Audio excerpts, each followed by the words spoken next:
Talk Show.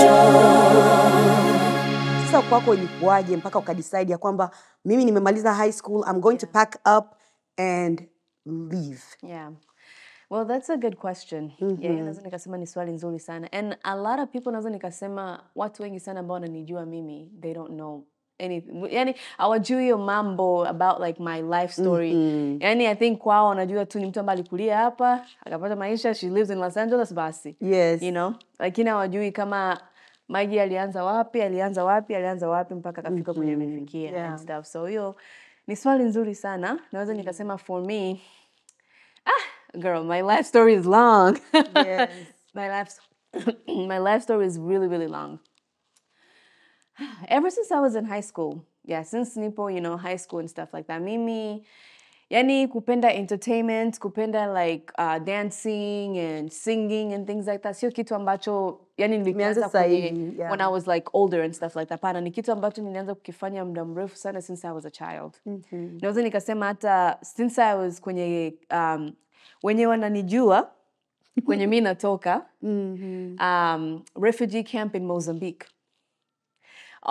The people that know me, nilianza kucheza since I was in the camps. I was like 5 years old and I would do those little miss something, kukikuwa wachezaji. Yani nilikuwa vitu kama hivi, those are the things that I really, really liked and stuff. Na ndio vitu ambavyo nilikuwa napenda sana tena sana.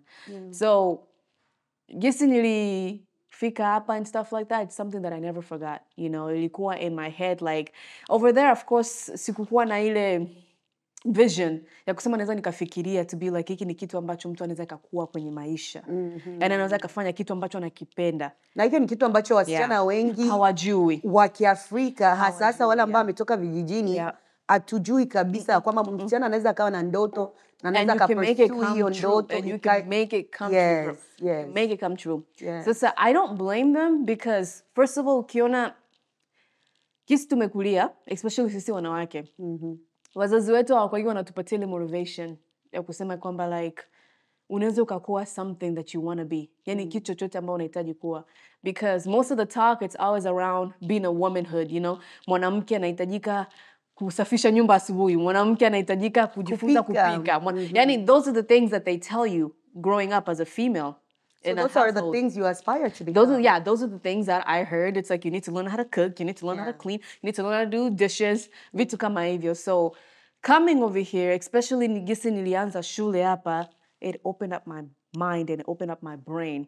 And from school is where I started having those dreams now. Yani vile vitu ambavyo nilikuwa napenda kuvifanya sana when I was a little kid. Now it's like, oh shoot, I can make a career out of this. Yani inaweza kuwa career yangu mpaka nalipwa, nafanya everything that I wanted to do. And that's a lot of things that sisi wanawake, especially wanawake kwenye community yetu, we don't think like that. Na ni kitu ambacho sweat kama tukioni, tunakiona, lakini tunashindwa ile ya kusema kama let me stand my ground and do this. Kwa sababu 1A inaweza kuwa kama unaogopa. 2, you think labda community itakufikiria vipi, especially tukiongelea vitu ambavyo like entertainment wise. Yes. Au 3, labda unafikiria watu sana kufikiria like au ni malaya, ni nini, au ameharibika and things like that, but lakini hawajui kama like that's also a very respectful industry, especially here in America. You can make good money. Kuzidi hata na nini. So ikawaje tu kwenye high school ukiwa mtoto ulikuwa umependa sana kucheza na ulivyokuwa high school uka realize ya kwamba hii ni dream ambayo naweza nika-achieve, nika-attain. Ikawaje ukatoka kama mtoto wa Kibembe? Acha kwanza ni focus kwenye hiyo point. Kama mtoto wa Kibembe in 2015, 16? It was 2014. Ndio nilitoka. In 2014. Hicho kipindi bado wasichana wa Kibembe kabisa Marekani hawasomi. Ukadecide ya kwamba mimi natoka nyumbani, sitasomea Minnesota. Mind you guys, alikuwa Minnesota. Ukasema eti sitasomea Minnesota, mimi nitasomea Los Angeles. Kwenye Hollywood. Yani basically kule kwenye mashetani yote imejaa.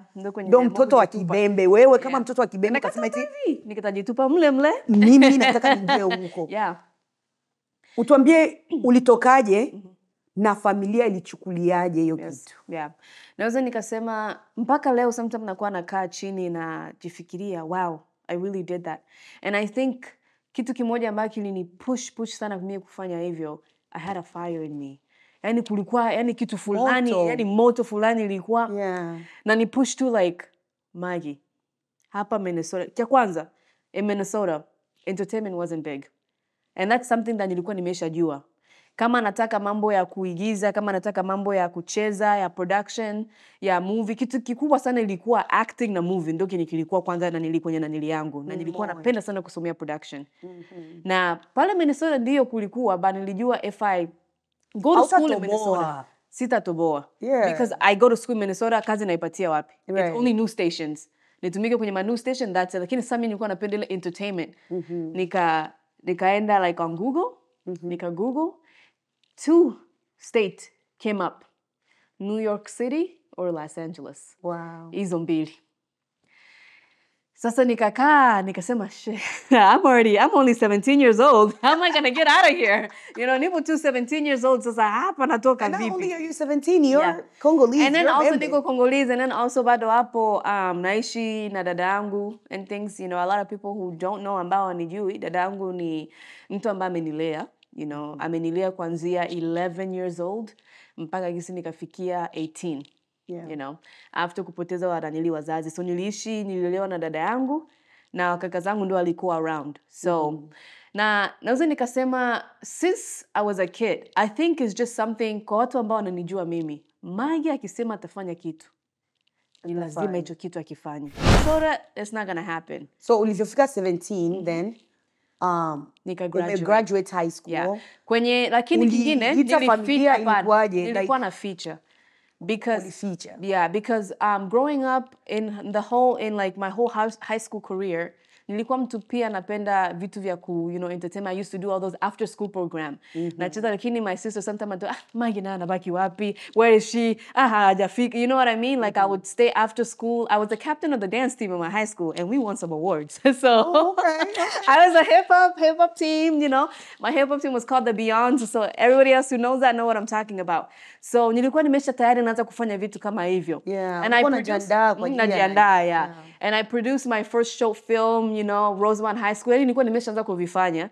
But my sister, I love my sister to death. But kwake halikuwa haelewi, like, ni kama I'm wasting my time. Na si kwamba haelewi, like, the fact is, kama Waafrika, especially sisi ambao ni wakimbizi, wakati unasikia eti mtoto anataka kusoma, unataka mtoto asomee kitu ambacho unajua ya kwamba kwako unaelewa kwamba kinaletaga pesa. Na production kule kwetu tumetoka Fizi Tombo, like kuna production company gani? So of course hakuna hawezi aka believe aseme this is going to bring any fruition.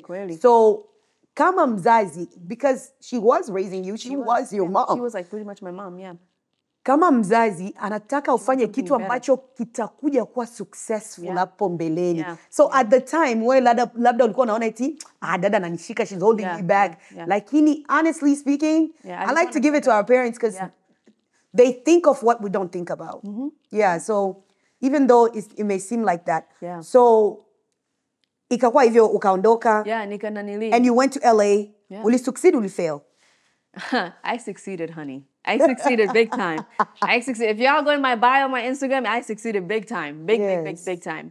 And naweza nikasema it was that fearless ndio linifanya mimi ni succeed. Hajamaanisha kama Los Angeles I didn't struggle. Honey, I struggled.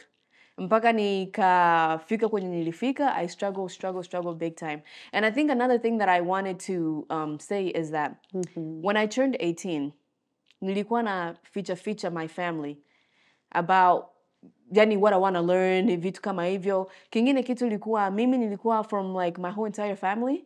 I was kind of like, you can call like the smart one. I had good grades. I got a bunch of scholarship. Like I won. When it came to like easy context za kuandika my story and things like that, nilienda naandikaga fiction stories. Mpaka nikawin a big scholarship. Dada sana mama alizala. Shit. So scholarship, it was to go to Duluth University. They gave me a really good scholarship. So ikakuja hapa nikapata hiyo scholarship, nika-win and everything, and my sister. Na nili yangu mimi, it was more of I would say to just please my family. Nilikuwa nataka niende kusomea like immigration. And girl, nilikuwa nimeshajiandikisha, everything. It was like next week, on Monday, Ndo mnaanza ndo shule. tunaanza shule. My roommate was already picked up. Yani, my sister-in-law Kila anasubiri kitu tu. kilikuwa tayari. Yeah, kila kitu tayari when he drive it to and he drop off to the university and stuff. That night I couldn't sleep. Because it's like, as much as I want to do this, but LA is just calling me. LA is just calling me. Nilifanya aje, yani sikulala, niliita kikao. My sister, my brother-in-law, wakaka zangu, nikawaita wote. Nikamwambia, I am sorry, but tomorrow I'm not going to Duluth University.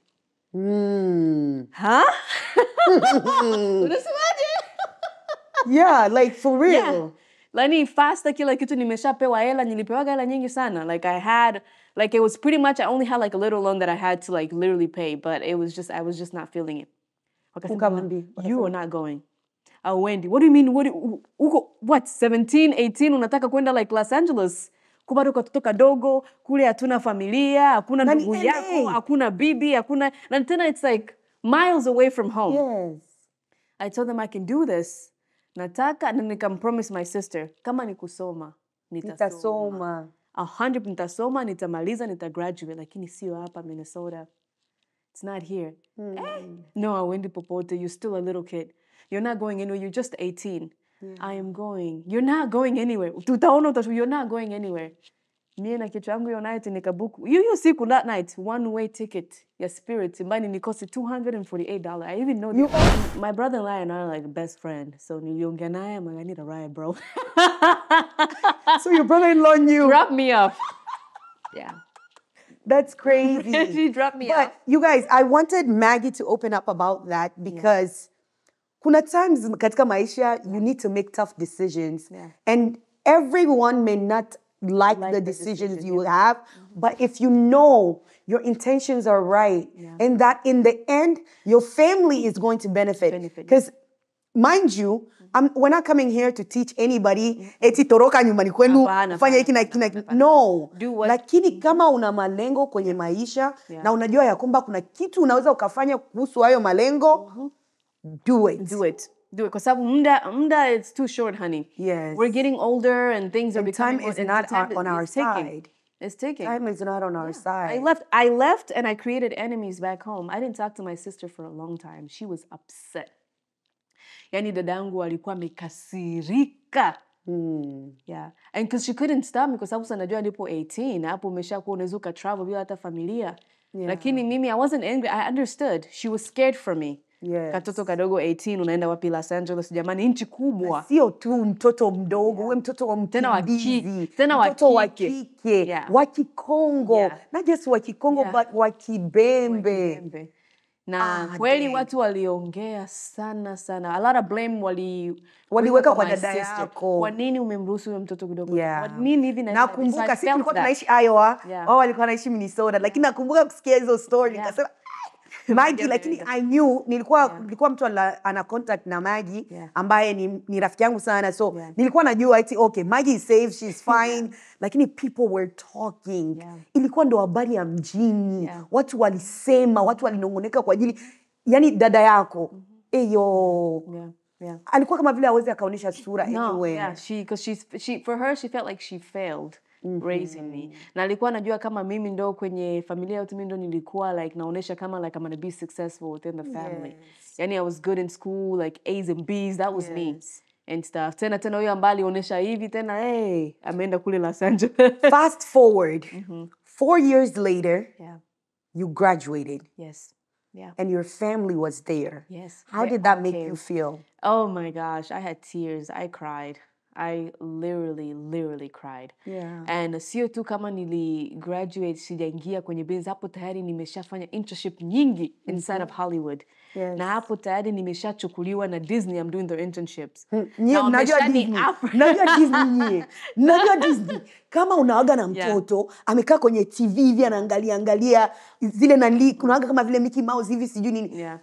Hiyo ndo Disney. Moja kati ya kampuni kubwa sana ya production duniani. Sio tu Marekani lakini duniani. Akachukuliwa huko kutumika huko. Maggie, congrats. Thank you. Congrats. I think it was my fire, my ambition, the pushing. Na niliingia Los Angeles yani sikulala. Na siweti kama like sikupata yani majaribu left and right. It got to the point kweli nilistruggle. Yeah. Nilikuwa nalala na kula rice and beans every single day. Yeah. Nilirenti 1-bedroom house, tulikuwa dada 5. Umri ambaye ni like, you know, you're still your 20s and bado uko mdogo and stuff like that. Take that opportunity. Educate yourself. Educate yourself. High school is not enough. High school is definitely not enough. Kuwa educated is not just sio kitu ambacho kina kufanya tu ukwe tu education, lakini inasaidia, yani ni kitu ambacho kitakusaidia kwenye maisha yako. Na kufungulia milango. Na kufungulia yani milango kufanya vitu ambavyo wewe unataka kuvifanya. You know? Unaweza ukapenda kukua, like to say example, I'm an artist, right? Napenda kuimba, napenda kudance. But none of that really needed me to be educated. To be honest. Yani nikikuwa mkweli, like none of that needed me to be educated. Ni talent yangu mimi. Lakini niliamua to go ahead and do my college and finish college. Because you know why? Kwa sababu najua itanifungulia milango kufanya kazi ambazo zita make me I'm just at peace. Yes. Kwa sababu kuna muda, hata kama sisi tunataka kuolewa, kuna muda utabeba mimba. Sasa wewe hautasema kama utakuwa na hiyo mimba inafikia 6 months, 7 months, upo tu kwenye company unapiga kazi. No. That's going to be very difficult. But unaweza ukakuwa na mimba and you're working at your very comfortable job, a job that you like. Kama mimi gisi niwewe mimba ya Regina, nilitumika mpaka nikabaki na 2 weeks nataka kuzaa. But all of that luxury that I got is because I went to school, honey. Na uko na degree na uko unatumika kwenye kampuni ambayo inaelewa na inaelewa wanawake, na tena nilikuwa natumika from home. Kompyuta yangu kitandani hivi, tumbo langu lipo hivi. Yes. So it's like wanawake tusilose hii opportunity. Najua wanawake wengine wanasema naolewa tu mwanaume wangu atafanya kila kitu. Sasa siku ambayo mwanaume naye ataumwa. I mean, who's gonna take care of things? Au siku ambayo mwanaume anakuacha, whatever, let's say, siombi hivyo, lakini things happen, right? Mwanaume unakuta uko na familia, whatever, ulikuwa unamtegemea yule mwanaume. And then I don't know, wanaume wanakuwa anabadilika, anapata mwingine na kuacha na baki na watoto 1 2 3. Kila aliye na mwili ana mauti. Ana mauti. Anakuacha sasa ule ambao ulikuwa unamtegemea sasa utafanya hii. Nani, you got all 2 3 kids. Yeah. How are you going to take care of those kids? Kwa hiyo point ninaweza nikaongeza kwamba kama wazazi wako wamekuamini, wakakuacha wende chuo